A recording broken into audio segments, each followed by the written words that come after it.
Today I'd like to introduce Kelly Coyne. She is the founder and managing partner at Grit Ventures, an early stage venture fund focused on AI and robotics. Having grown multiple startups from conception to over 100 million in valuation, she is leading go-to-market expert. After earning her MBA from Oxford University, Kelly served at the helm of several early-stage hardware companies and advised many others. Kelly has broad technology experiences, but specializes in guiding robotics, AI, AR, VR, and computer vision companies from concept to launch.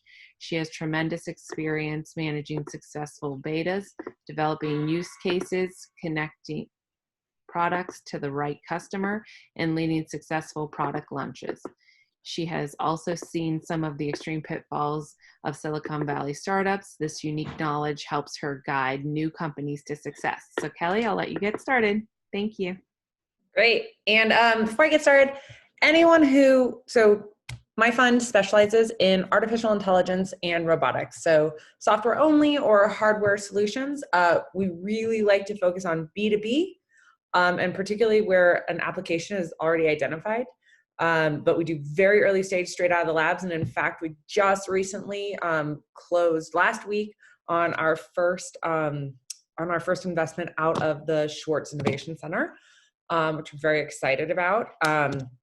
I think I can probably announce that we invested in Agat, which is an amazing company that we're very, very excited about. So we're very interested in Carnegie Mellon and very interested in what you're doing. So that being said, if you have a company that you want to talk about offline that you want to pitch to me, I'm very, very excited to hear from you. And you can get a hold of me at Kelly, Kelly, at gritventures.com. It's a great way to get a hold of me. Send over a deck and a couple of sentences. And if it's a fit, I'll definitely be reaching out. So I'll hopefully, Allison can send over my, my email as well to everybody so that they can see that. Okay. Also, I'm going to talk a lot today about what it looks like to go from living inside your lab, thinking about this piece of technology, and moving into actually fundraising and creating a startup. And so if you have any questions along the way, please feel free to either interrupt, raise your hand, which I think Allison's going to be monitoring both of those things for me, and then also or sending a note over to her. Okay. All right. So here, I wanted to start with a level set. This is extremely important, particularly because you're coming out of Pittsburgh. Terminology for how we talk about fundraising rounds has changed drastically in the last 2 to 3 years. On top of that, the terminology that we use is extraordinarily different across the United States. I always say what we call a pre-seed in Silicon Valley is a Series A in Denver and maybe a Series B in Pittsburgh. I'm joking, of course, but really it's extraordinarily important to use the right terminology. And this is probably one of the top things you can do to ensure that you're not shooting yourself in the foot later down the line. Because when you go to a Silicon Valley investor, if you are not using a terminology that matches your stage, you will not get investment. So to kind of walk through this, right, it used to be that pre-seed was this PowerPoint concept. So when you had just an idea for a company, you walked out the door and you started started asking for Silicon Valley investor money from an institutional pre-seed investor.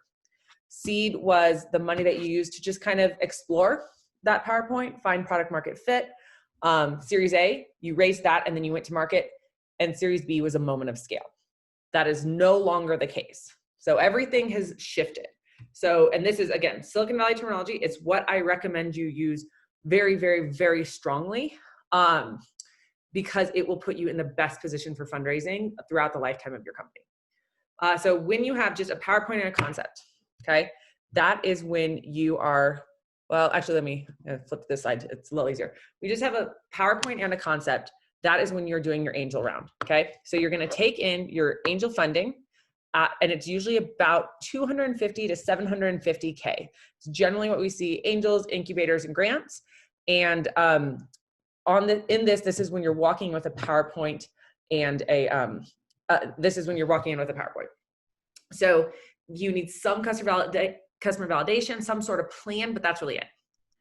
After that, you move on to your pre-seed round. Your pre-seed is generally $1 million to $2 million. That's how much you're fundraising. And when you walk into that, you need to have a prototype and a secured or in the process of securing a pilot, okay? This pilot can be paid or unpaid, but generally my advice to you would be to try and get a paid pilot, because if someone's willing to do a pilot with you, they're usually willing to pay. And particularly in this world of artificial intelligence and robotics, which I know a lot of you are working on, we're seeing that some of the biggest names in the business are wanting to do their first pilot with a, with a small company. And so that you really actually can get funding out of them or get money out of them. Next is your seed round. Your seed round is now what you use to really go to market. This is when you finished up your pilot, and you're about to expand into your market. So you finish up your pilot, you've already converted them. When raising your seed round, because you've already converted them, you want to have about $500,000 to $1 million ARR booked. So that works out to something like $80,000 a month, right? $40,000 to $80,000 a month. That you want that booked. That means you don't have to have deployed. You don't have to even say that it's going to be deploying in the next few months, but you need to have somebody signing a contract. So that's when you are walking into your seed round, which means you've generally had a successful 1 to 2 pilots, okay? Your seed round is about $3 to $5 million is what you raise there. Your Series A, and this is where everything goes haywire. You're generally raising between $8 to $20 million, but you need to be showing about $2 million in actual ARR. And if you're showing about $2 million in actual ARR, what I mean is that's actually coming in the bank. So your monthly recurring revenue is equivalent to 2 million ARR. These are not exact numbers. And when I say these things, this is what you need to be the top of the class. But being the top of the class is really the best thing that you can do to make your life easier. I know, so for instance, I invested in a company about a year and a half ago. Before they met me, they were raising their pre-seed. They were raising $1.5 million on their pre-seed round. They had a prototype and a secured pilot. Okay, so they were already in that kind of top of the class. And and their secured pilot was with a Fortune 500 company. They spent over a year fundraising until Grit came in and led the round. We worked together for a year, making sure that when we walked into our seed round, that we would be really the top of our class again. And so we walked in with $500,000 booked of ARR, a ton of different customers that we were talking to, more pilots that we were launching, just a really great traction runway. And as I mentioned, their pre-seed round took them over a year. From the first email that I sent to introduce them to a VC for their seed round to their term sheet signed was 13 days. That is the difference in making sure that you are following these traction guidelines. So does anybody have any questions there? Should I pause here, Allison? We don't have any questions in chat so far. Okay. So this leads to kind of the next most important topic. Go-to-market traction is king. This is the most important thing that you can think about and work on in your company right now. There's a reason for it. Number one, I know that all of you guys coming out of Carnegie Mellon you have some amazing technology, you have some amazing IP. I believe that you're walking out with the tech. And generally what I see coming out of the labs is that go-to-market is the thing that is focused on less. So there's a reason for this. This is what Series A investment used to look like, okay? And I'm talking about even in the 2000s, or in the noughts, I suppose. Essentially, what would happen would there would be 4 companies that would come out, we'd be trying to solve a problem, and 4 companies would come out with a different solution with, a different way of cracking that nut. VCs would invest in them and then just wait to see who the winner was. Okay? That's how things used to work. Now, what happens, especially because of open source, knowledge sharing, the fact that with artificial intelligence, there is less of a moat for IP, and market traction is everything, the big name VCs are holding off to invest until they really see market traction. So unless when you have a bunch of companies solving the same problem, it's really only the top 2 that show the most traction that are going to get investment. And that's more how to differentiate yourself than even necessarily your IP.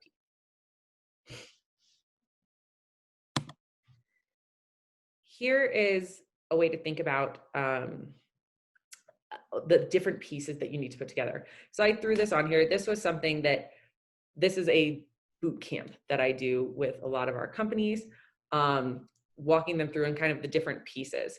But I think the key takeaway from this, and the most important thing, is that when you walk into a pre-seed stage, you're going to have an idea, a prototype, and a pilot. That's what you're walking into with when you get your first pre-seed fundraising.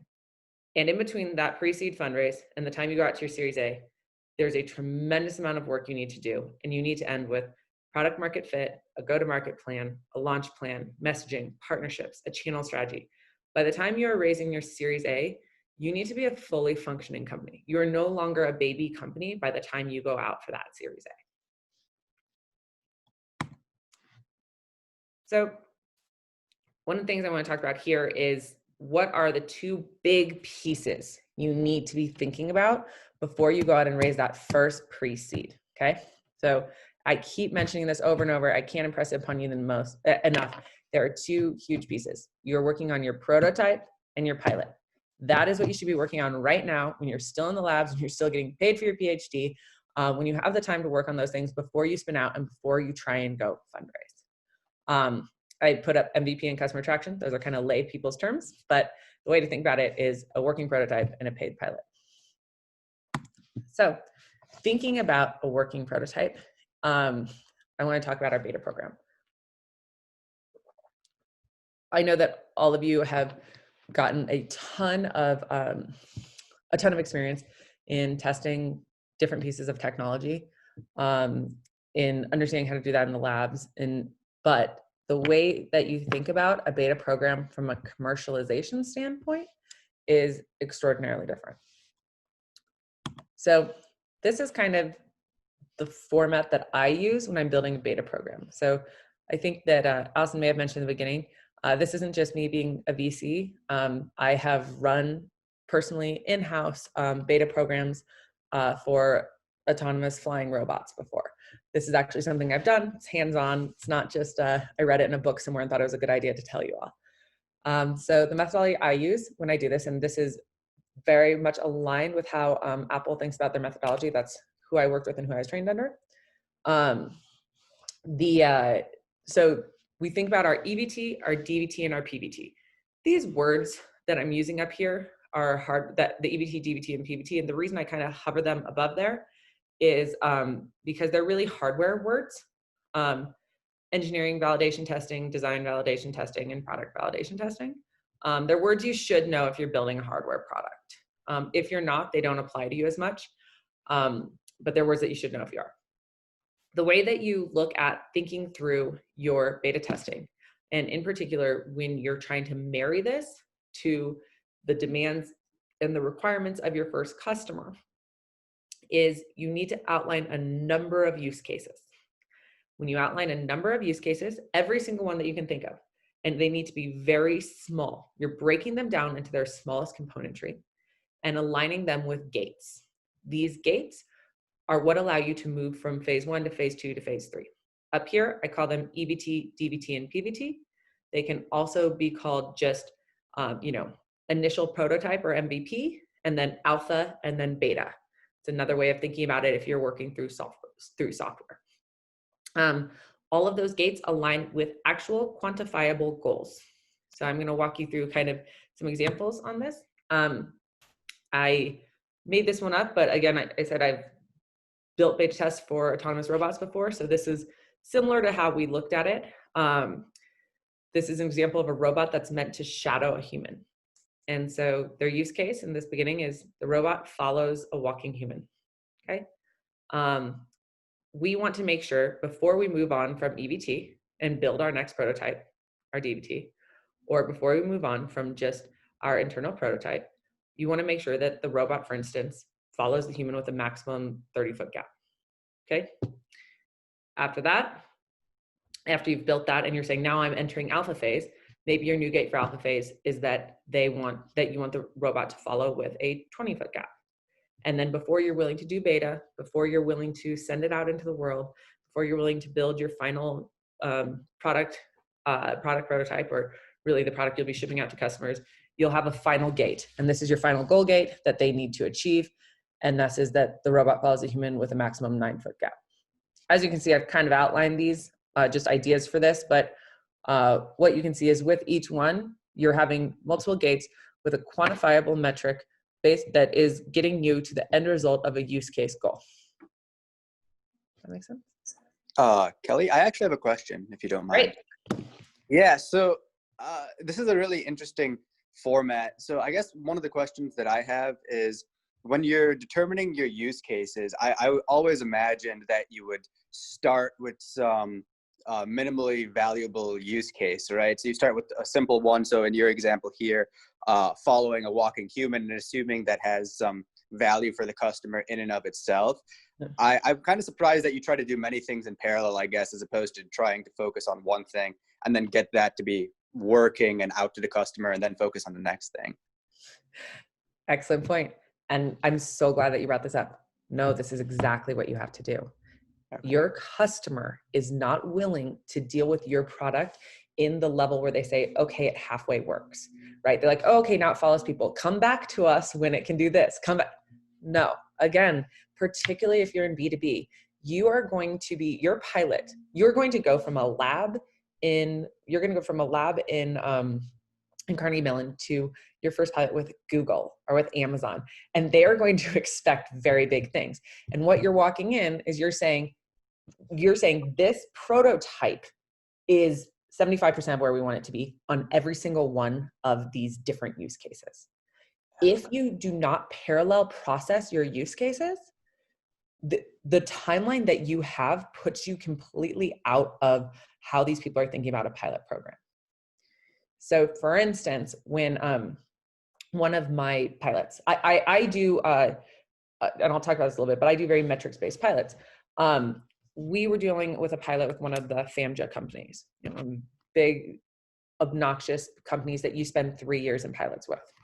You don't want to do that. You don't want to spend 3 years in pilots. So we walked in and we said, hey, we know this is what you want. This is where we are on all of the use cases. We have hit our first gate on all of them.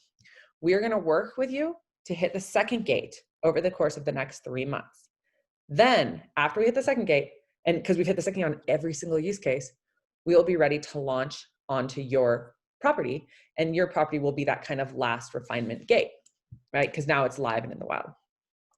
Because we had worked on every single use case, we were able to convert from a pilot contract to an actual paying customer with a 3-year contract at a FAMJA company in less than 30 days.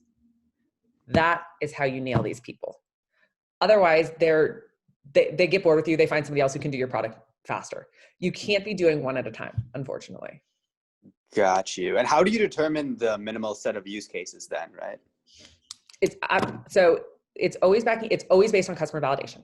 Absolutely everything that you do and everything that you work through is not based on what you think in your head. It's based on what customers tell you they will pay for.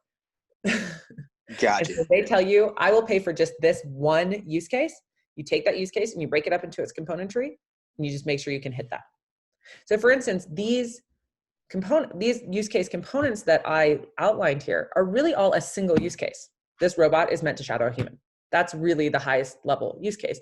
And then I broke it out into its componentry in order to actually make sure that we were getting to that shadow as a human, right? It's such a high level. All use cases that we think are really easy are actually very high level and need to be broken down to their componentry.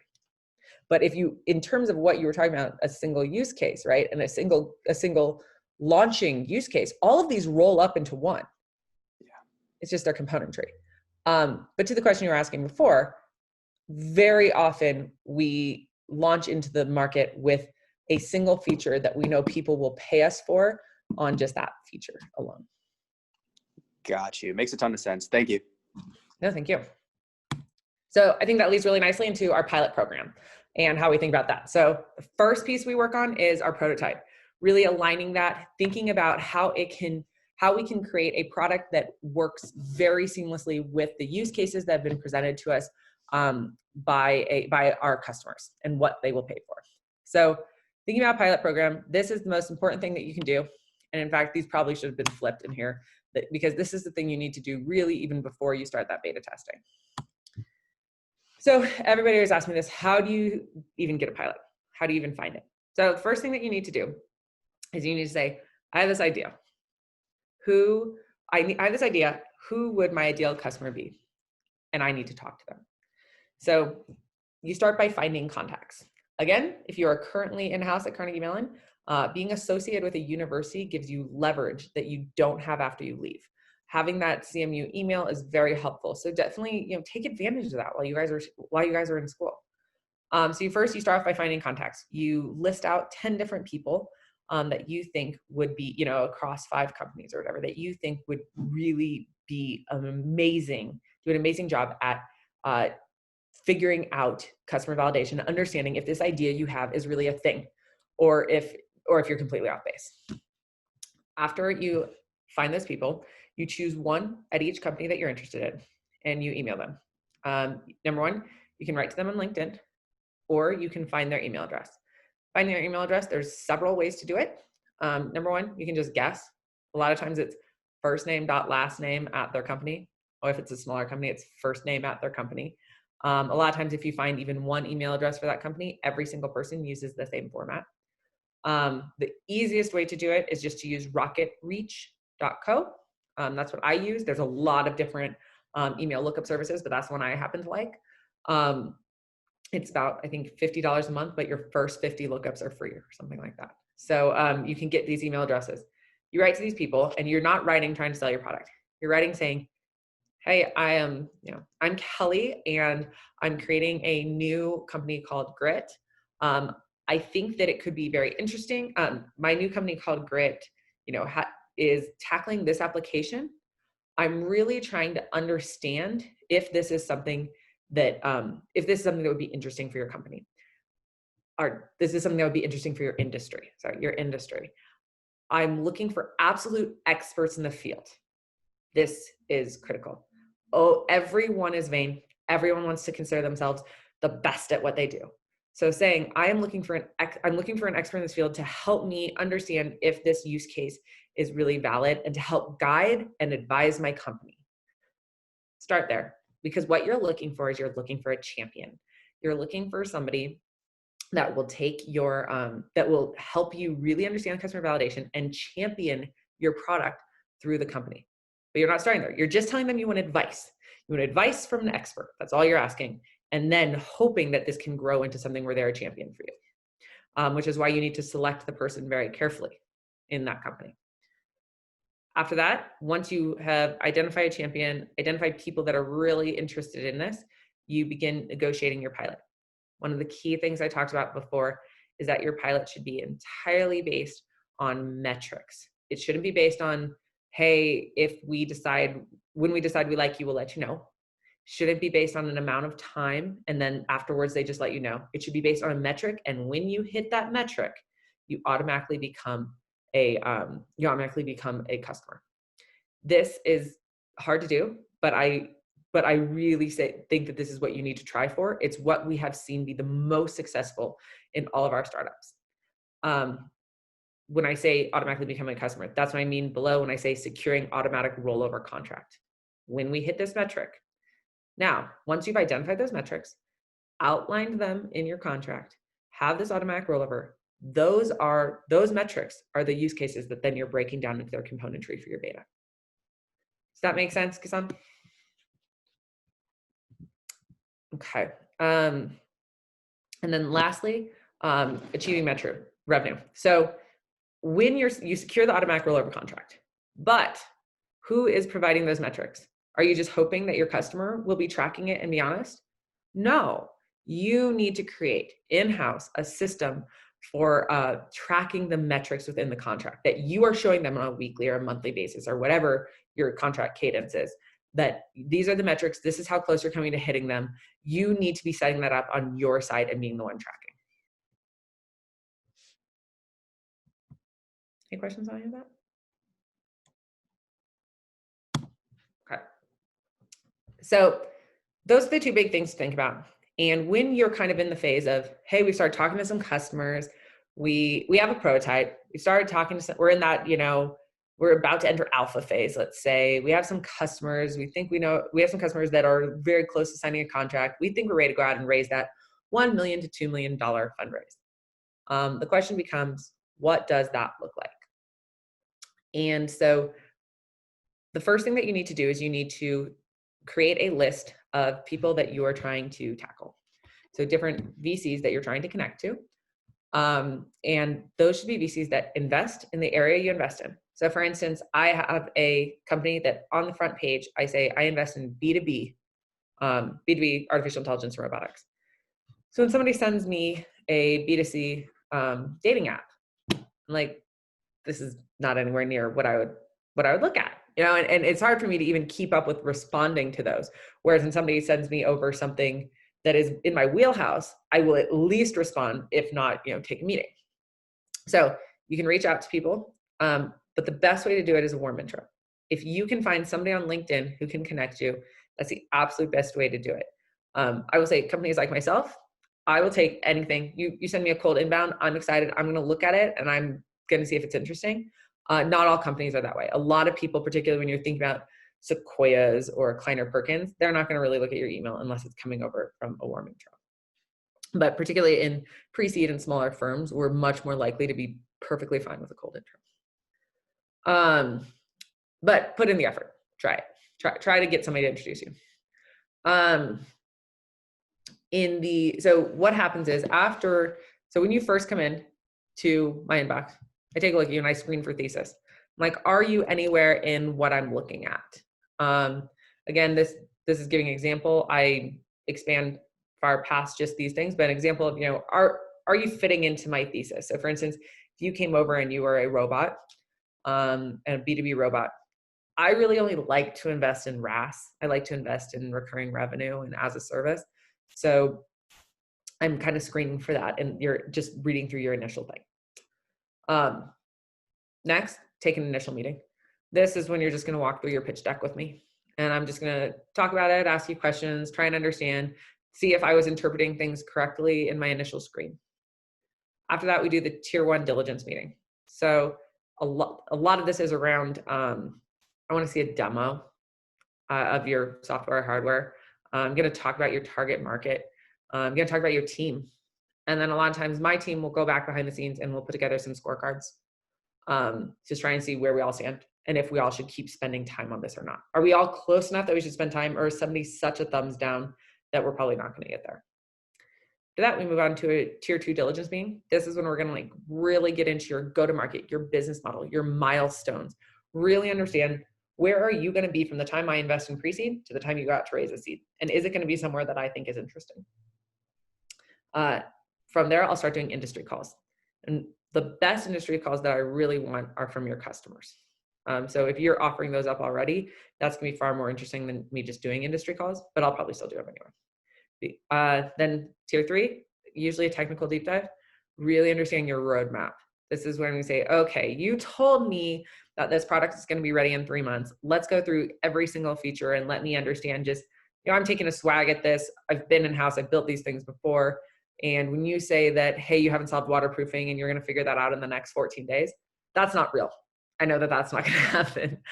So just kind of taking that eye to it and seeing if what you're saying as your roadmap makes sense to me from a timeline perspective. That's when I start doing customer calls. So I'm not going to go any further until you have a customer that you can have me talk to. And then reference calls, that's just on you, personal references. Usually your reference calls are fine. If you send me somebody on your reference calls that doesn't like you, don't do that. That is so unacceptable, because I'm probably back channeling people, and I might find someone who doesn't like you, but if the best people you can give me are people that don't like you, that's not good. And then again, we do scorecards.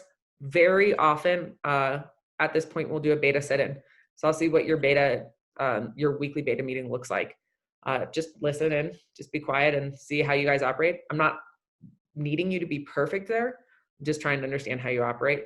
And then after that, we do a partner meeting where we have a final up and down decision. Not everybody does diligence like this, but more or less this should give you a basic understanding of how people operate and how they kind of work through this. Hey, Kelly, I had a question on the milestones, if you don't mind. Yeah. So, This is my last slide, by the way. So everybody, if you have questions, now's the time to start getting in queue.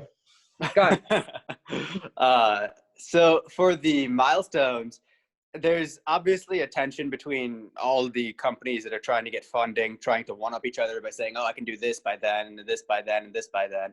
But at the same time, there has to be some sort of tethering to reality. So, Yeah. how should companies go about setting their milestones for investors? I always say to come back, your milestone should always be coming back to this idea, that coming back to this cadence, right? We're knowing that when you're in pre-seed, you need a prototype and you're securing a pilot. And by your seed, you need to have $500,000 to $1 million of booked ARR and converted at least one to contract and have multiple people. So whatever your milestones are, as long as they align with this, it's fine. To your point though, you do have to live inside reality. So I know lots of folks that I've had folks coming to me, even very recently saying that, oh, well, we don't have a prototype. We don't have anything, but we're going to get $5 million in 18 months before our seed round.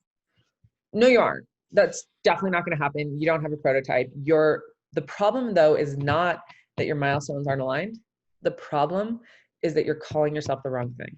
You're really in an angel incubator grant sort of phase in your life. You're just not ready to raise from institutional investors yet. So you're about 12 months out from being ready for that, to do that fundraise.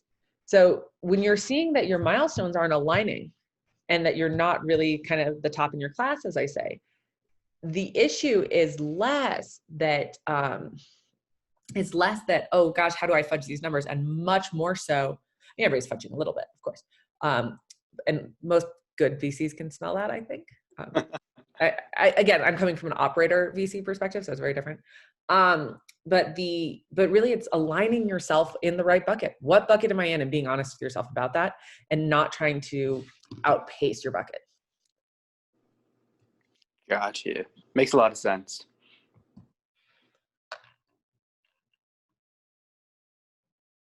I saw somebody else flip on, but Allison, do we have any questions or no? Currently, there's none in chat. So whoever wants to have a question, if you want to unmute. Okay. Well, I'll go through. I have just a couple of appendix slides that might be interesting for you guys then. I'll just flip through those really quick. And then if you guys haven't thought up any questions by then, I'll let you get back to your day. So I tried to lay this out, and this is something I used for an incubator last year, around understanding what does MVP beta expectations look like between hardware and software and B2B and B2C. So just kind of trying to help people understand that. So when we look at a B2B MVP, it's very different from a B2C, because what you're trying to do is you're trying to show that you have some level of product market fit, right? And so in order to show that level of product market fit, you're collaborating with a customer, you've done in B2B, you're collaborating with a customer, you're doing customer validation, you have contract metrics that you're working towards. And that's how you're showing that, hey, listen, we already have proof at this MVP time. We already have proof that we have a customer that's interested. However, with B2C, product market fit is extraordinarily different in how you show it. You need to be looking at your digital landscape. You need to have done customer acquisition cost testing. You really need to be proving some things there. And then, so that's kind of how to think about the difference between B2B and B2C for your MVP, what you're trying to show. And then there's also differences between hardware and software. So hardware, your beta testing is so much more rigorous. The initial quality, so for B2B in hardware, your initial quality is within the expected parameters of your pilot. So whatever you've talked about, with B2B, it's always, whatever you've talked about, the initial quality needs to be within those expected parameters. With B2C, the bar is so much higher, because once you send out a product in B2C, that's it. It's B2C hardware. That's it. It's done. So your initial quality has to be perfection. Your initial, before sending out, has to be perfection for hardware. And so you have extraordinarily rigorous beta testing. And then with software, the initial thing that you push out is more about the intoxication. right? And it's less about perfection. I put down there that Gmail is still in beta because they're always improving, they're always adding features. And they're always changing things in the look and feel, but it had to be intoxicating from the get-go. I have a couple things on here about customer attraction in the same way. With hardware, you know, we see a longer ramp based on hardware iteration cycles on that customer attraction. You know, we see the paid pilots and they've begun, and then, you know, you have deployments, whereas with software, it's a much shorter ramp. So the bar is higher on software. Early attraction needs to be much more significant with multiple customers already paying rather than just that initial pilot. And then customer attraction for B2B versus B2C. B2B, signed contracts and AR. That's what we're looking for, right? It doesn't actually have to be hitting your bank account, but you need signed contracts. And then B2C, the customer attraction is actually paid or prepaid. People putting their credit cards where their money is, or where your mouth is. Anyway, so when you're thinking about this, and again, all these slides are coming over, but take a look at these because it just talks a bit about where to be positioning yourself and where to be thinking about the bar if you're in B2B or B2C and hardware versus software. So, you know, less of a part of the presentation as much as they're just things that tools in your tool chest to have to, you know, gut check where you're sitting. So that's it for me on those slides. And do we have any other questions? So I have one question. Sure. What are some of the cases where you have seen in due diligence, you basically laid down the different tiers where people have succeeded and how did they succeed, and places where they have failed, and how should these tier 1, tier 2, and tier 3 meetings be scheduled? Or does it depend based on the kind of business proposition that you are generating to keep venture capitalists interested in your company? So where have people fallen apart and where? Yeah. So number one, so the biggest place that I see people fall apart is when they don't have customer validation. Okay. When they don't have the ability to really know what they're talking about in the industry.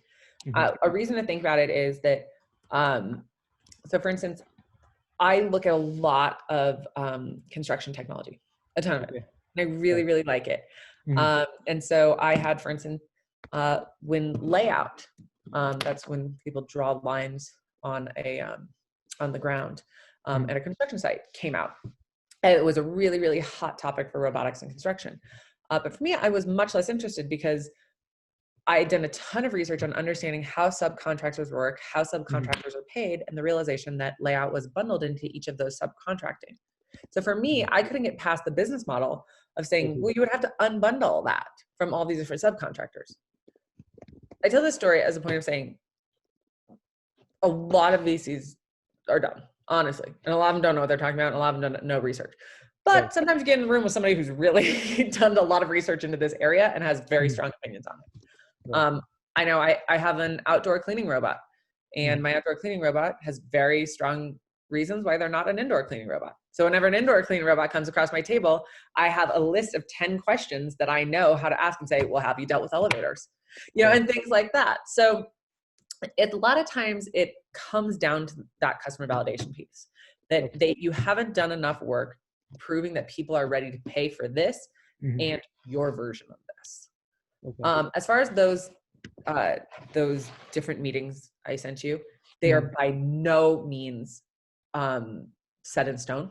Just trying to give you an example of how things could look. The VC will take complete control of scheduling them, and very often unless you're invested, you won't have all of them.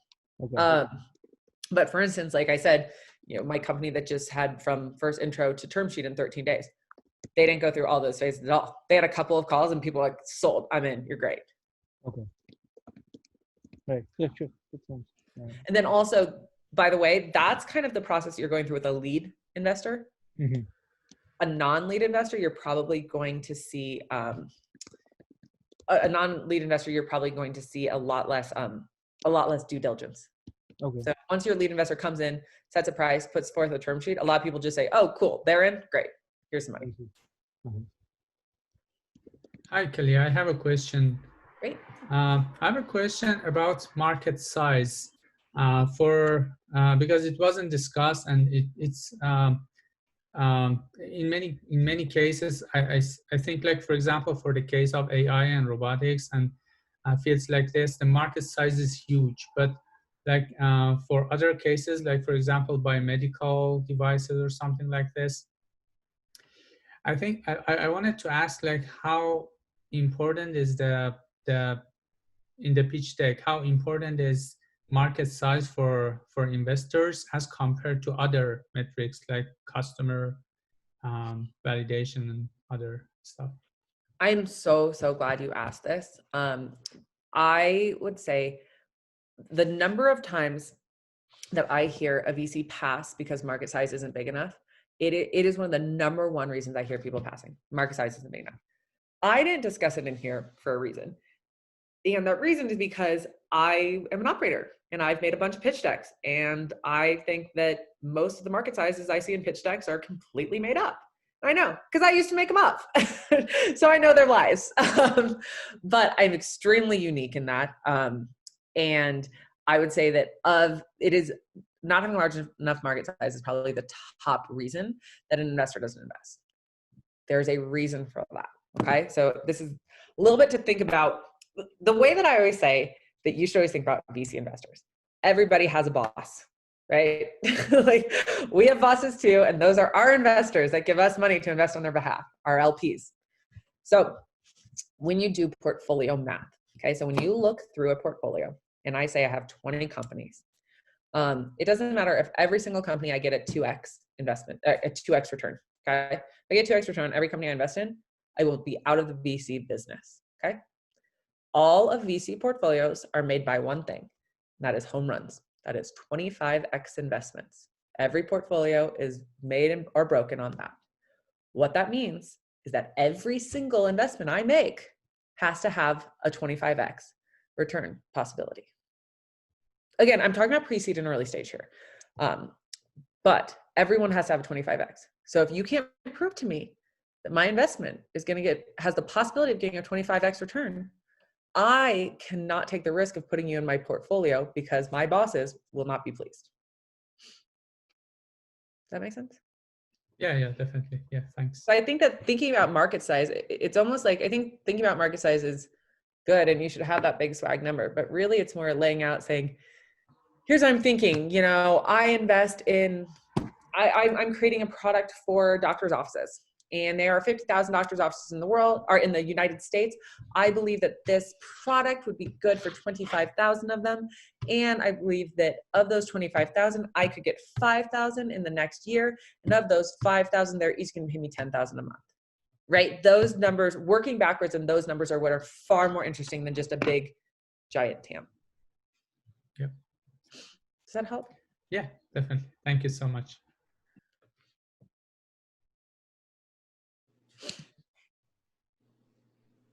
Hey, Kelly, thanks for the presentation. I have a question about the hardware startup in B2C space. So based on your slides, both in terms of traction and in terms of generating the funding, it seems it's harder for a hardware company as compared to software, and further more hard for a B2C hardware versus B2B hardware. So how to go about that, and would you talk about how to mitigate some of those risks?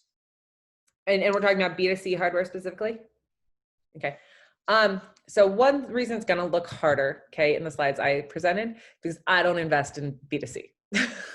And there's a reason I don't invest in B2C. I've built B2C products and I've dealt with trying to sell them, and it was so horribly hard. The other reason that I don't do it is that the ability to acquire customers for B2C has changed drastically in the last 3 years. The channels that we use for customer acquisition have narrowed significantly. We used to be able to use a ton of different online channels for it. And now really it's just Instagram and Facebook for B2C. That's the only place I saw traction. Didn't see it on Snapchat, didn't see it on Twitter. Of course, things have probably changed since I'm no longer in-house, but not that much. Now, so once you narrow your channels to only Instagram and Facebook, of course, your customer acquisition cost for those channels goes up. Now, throw election year in, and the amount of money that you're spending towards your customer acquisition cost is so massive that your margin really has to be incredible in order to offset it. So that's the issue that we're having. That's the issue that really comes over and over again with a B2C hardware product, is that if you have a product that costs you $50 to make and you want to charge $100 for it, you very often will be spending $50 just on your online advertising. So how expensive does that product have to be, right? Now, there are other ways of selling, of course, but that's one of the things that that takes me away from B2C. So the issues with B2C are that you need to, B2C hardware, what you're needing to do is you're needing to start with a prototype, right? And you need to have money to build that actual prototype in-house.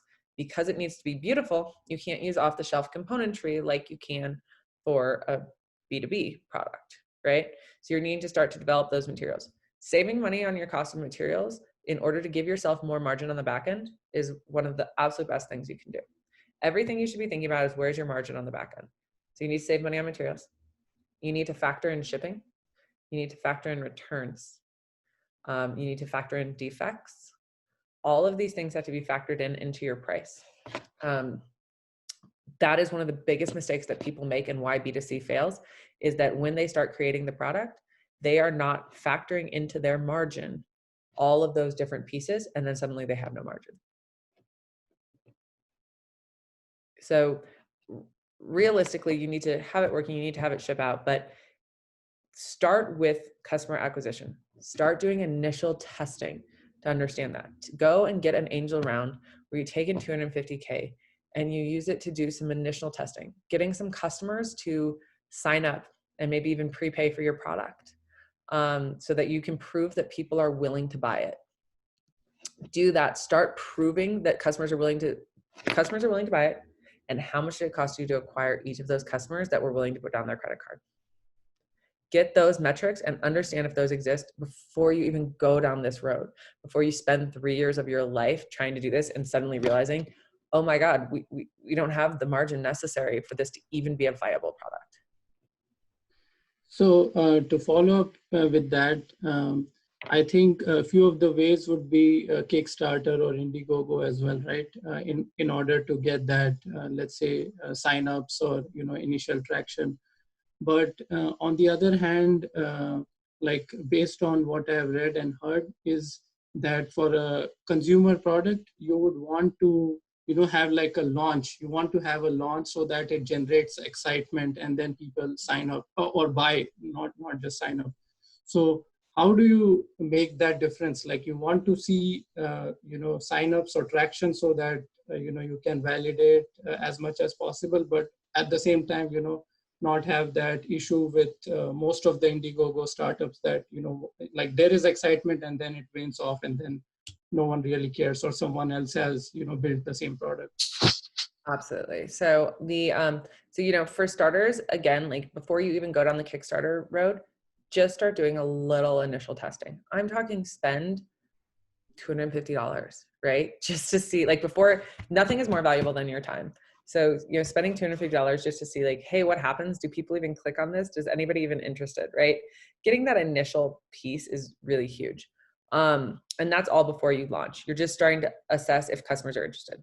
You're finding, doing customer surveys, just finding people that will do a survey and say they're willing to pay, right? So like even just going out and getting, hey, we got 50 people off of Facebook that said that they would pay, that filled out a 5-question survey and said that they would pay up to this amount of money if this product existed on the market, right? Just getting some validation somewhere before you go forward.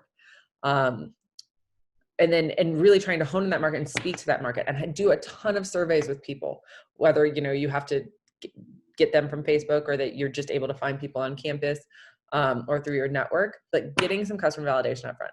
Then when you go to a Kickstarter and Indiegogo, you don't have to, but I strongly recommend using a company that helps with amplification. I hate contractors. I hate like consulting, advertising contractors, but they are amazing at this and they are the difference. They will teach you how to amplify your noise for a Kickstarter.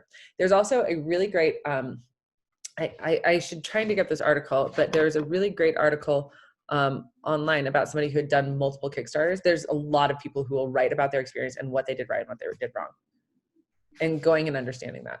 But realize Kickstarters are not the same as they used to be. In 2016, if you made a Kickstarter, you got press about it. You're not going to get press about a Kickstarter at all now. So it's all about that amplification, virality within a network, that sort of thing. Does that help at all? Yeah, it does. Thank you. I saw, Ramesh, I saw an email and a text in the chat about that I focus more on hardware B2B. I specifically focus on hardware as well as software, but I do focus more on B2B. So I don't know if your question was about if you can send over emails to me for software, but you can if you're trying to pitch software. But I'm sure that it's also a broader question, more just to the Short Center. It isn't, please. Okay. Do we have any other questions? Allison, did you want to speak to Ramesh's question too? He's the best way to do that is just to contact the Sports Center via email, and then we'll be able to point you in the right direction.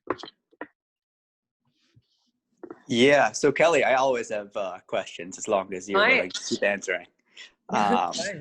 So the another thing I've been wondering a little bit is, so I'm a master's student right now, and I'm slated to graduate in spring of 2021. I'm kind of wondering what benefit, like I know you said there is a benefit, what benefit there is to having that student tag, and I'm sort of thinking about the pros and cons of necessarily using a PhD as a route for entrepreneurship, because I'm not interested in going into academia, and I'm wondering on what your thoughts on that are. Yeah. Okay.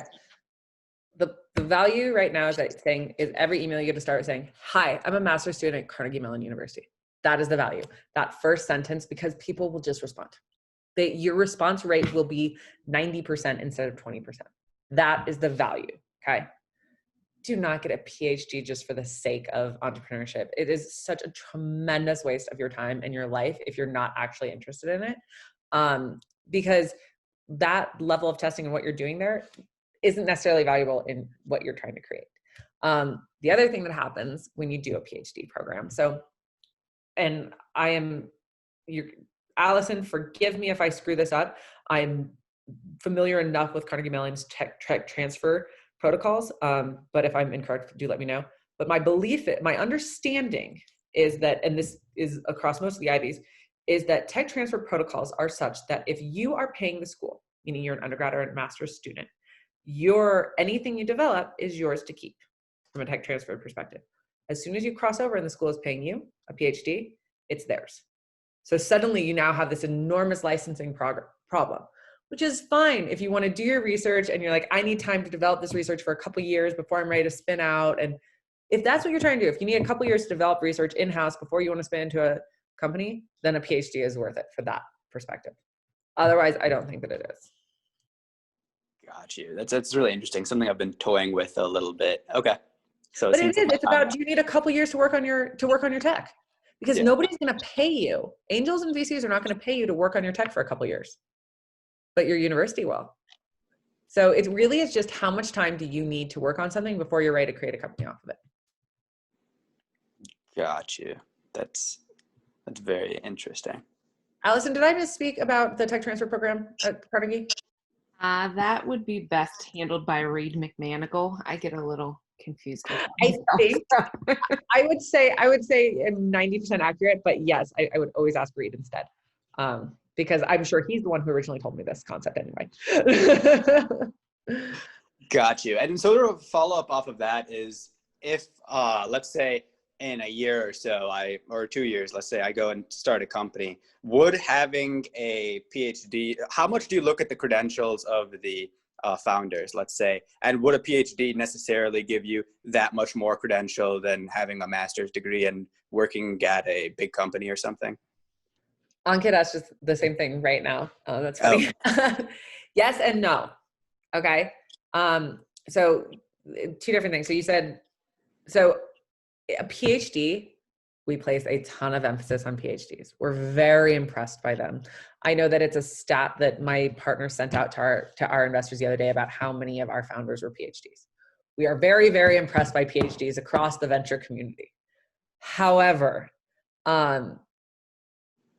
it just comes down to it doesn't, in the end, it comes down to what you're creating, how much you're selling it, and what a good job you're doing. I think that in reality, being a master's that spent some time at Apple probably outweighs a PhD. Gotcha. This is all extraordinarily nuanced. If you have a great idea, listen, you guys are all coming out of Carnegie Mellon. If you have, again, the folks that I just invested in were undergrads coming out of Carnegie Mellon, just to be clear. Okay. So like, and I just found out from one of my founders, I was filling out a Forbes 30 under 30 for him.